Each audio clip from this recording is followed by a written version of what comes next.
Your muscles have an ability to hold memory. If you ever took piano lessons as a child, quit, and didn't play for several years, but then the moment you were faced with the piano later on, you were immediately able to play a song from your lessons from a long time ago. And we credit this to something called muscle memory. When you do the same movements over and over and over again, your body creates a memory. And so at any point in your life, you're able to pull up that memory file and do the pattern all over again. The same is true for trauma. And so if you were brought up in an environment where you were put down, you were yelled at, you were belittled, and you weren't allowed to speak back, if you used your voice, you would get into even more trouble. Then you learned to hold tension in your jaw and in your tongue. This is the same exact thing as the muscle memory in our fingers when we play piano, except this time we just call it patterning. And so we hold patterns in our body all over the place. And sometimes these patterns are triggered by certain events. So if you are in the situation I just described when you were growing up, then the chances are that they get triggered. This feeling, this pattern gets triggered whenever you are in the presence of a difficult person or a rude person. Perhaps you are in rush hour traffic and the jerk behind you honks and yells an expletive in your direction. It probably triggers the tension in your jaw without you even realizing. Or perhaps you have a difficult boss who's rude to you. And because he's your boss, you can't say anything. This most likely triggers the same pattern in your jaw and in your tongue. So what it looks like and feels like whenever we're holding back our words is a clenching action, like this. Or we hold the tongue, we stiffen it up. I know for me, whenever I'm trying to hold back what I want to say, I tighten up the insides of my cheeks. I do that because I'm trying to keep my mouth pried shut. I'm the kind of person who likes to say what I'm thinking, but if I'm in a situation where it will get me in trouble, I have to do a lot of gripping to keep myself from saying what I really want to say. And so if you've been living your life with this pattern going on and you didn't even realize it, it doesn't matter how many scales you do, how many speech exercises you do.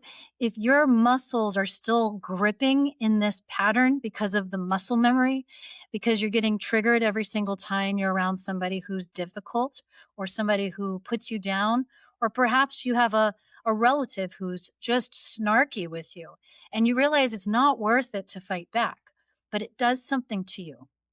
We live in a world where we have so many opportunities to get triggered like this.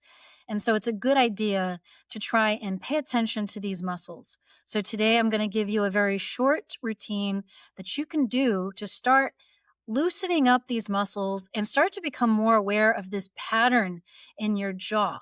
The first step is always awareness. And so from this point forward, now that you have this knowledge in your mind, from this point forward, I want you to start paying attention to what happens to your jaw whenever you're around certain people. Notice what happens when you're around kind, open-minded, giving and generous, loving types of people. And notice what happens when you're around the difficult people. You are going to feel a difference in your face. Now, our goal here is to be able to transcend every single type of person, to be able to have a relaxed jaw no matter who's talking to us. So let's go ahead and do a very simple routine that you can come back to again and again until you start to feel some relief. So sit up tall, uncross your legs, ideally put your feet on the ground, or if you're sitting on the floor, you can sit crisscross applesauce. Sorry, I used to work with a lot of kids. Okay, so roll the shoulders back and start to notice the muscles in your shoulders. Just feel them. Like I said, the first step is awareness. And so we start with our opening stretch. Now let's bring in our breathing. Let's breathe in through the nose as our shoulders go up. Exhale through the mouth as you drop down. Nice and slow. Feel the sensation of the air going in and out of your body.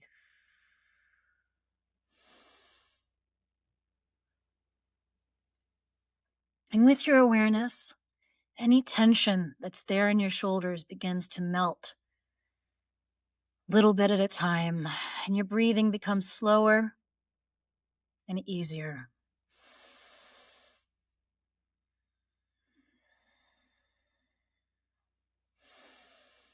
And let's go ahead and settle in. Now take your hands up to your forehead, and I want you to just press and spread. I know that you're the kind of person who makes such an effort and you try really hard. Sometimes that works against you. And when you make a big effort and you try really hard, you tense up the forehead muscles. And this sends a stress signal to your brain. And the voice prefers that your body stay calm. And so what we're doing right now is we're telling the brain all is well. All is safe. Breathe nice and slow as you do this, in through the nose and out through the mouth.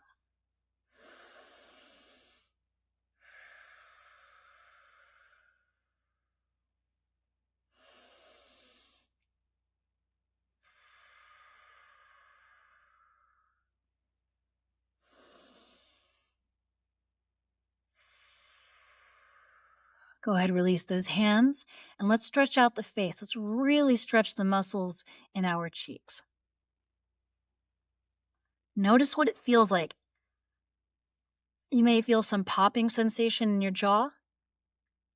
Notice these muscles. If anything feels uncomfortable, work with your body. Don't push it to the point of hurting it. But we want to go just to that edge where we're really feeling a good stretch. Let's move the jaw side to side.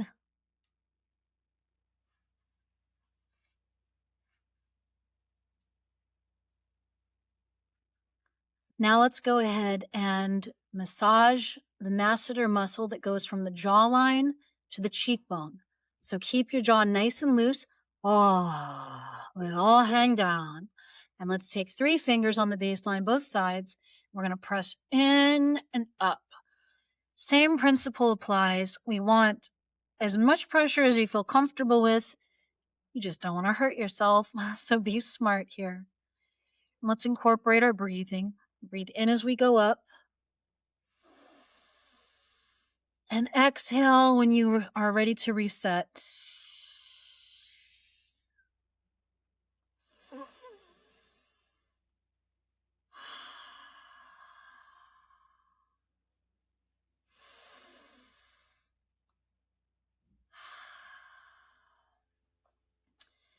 There's a muscle that goes all the way around your mouth.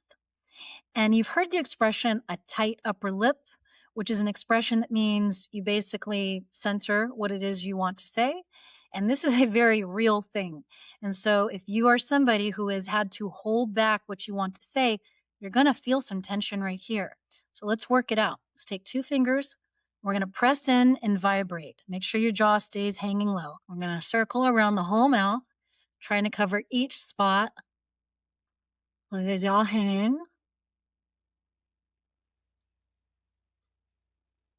And then when you circle around, go in the other direction.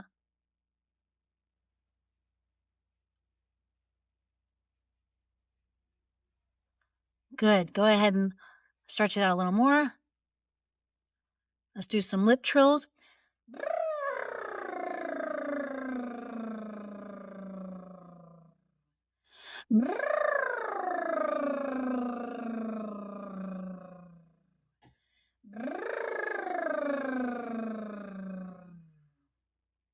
All right, we're going to do a little bit of sound here.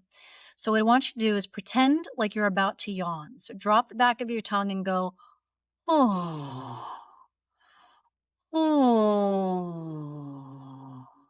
Take your thumb and your forefinger and drop your jaw like this. Oh, oh. Oh, let's go ahead and take our hands and we're going to actually massage the muscles as we do this. Oh, oh, oh, oh. Move your jaw around. Ah. Okay, so that's it. That's a very short exercise that you can do every single day. Once you memorize it, you don't even have to watch this video anymore. But before we stop, I want to encourage you to do journaling because the internal voice is just as important and powerful as the physical voice that we hear. When we journal, we are practicing speaking up, being ourselves, and feeling confident in who we are and what we have to say. So I'm not going to give you a journal prompt. All I'm going to do is say, go out there and write down the first thing that comes to your mind. If you don't like writing, that's okay. I actually recommend, even more than writing, voice journaling. What I recommend you do is open up your voice recorder app or find a recorder somewhere and just talk. At first, you might feel a little silly, but that's okay. Talk about how silly you feel. Ask yourself why you feel silly and then wait for the ideas to show up in your head. Whatever comes up, that's what you need to talk about. Talk for as long as you can. Start to feel comfortable hearing your own voice and feeling your voice. It's the first step to feeling confident. I hope you enjoyed this exercise and you found it helpful. I have a private voice community called the Healthy Voice Community where we do much longer sessions. Every single live practice session is at least an hour long. It's amazing. I teach a different vocal technique and we practice together. I also ask questions right there in the live session. We have master classes for mastery level where you get direct one-on-one feedback from me. We have sound healing sessions, we have courage circles, and we even have a songwriting class for practitioner and mastery members. So if that sounds interesting to you, I recommend it. Come check it out. I'll put the link in the description below. Keep going because the world needs your unique voice. I'll see you in the next one.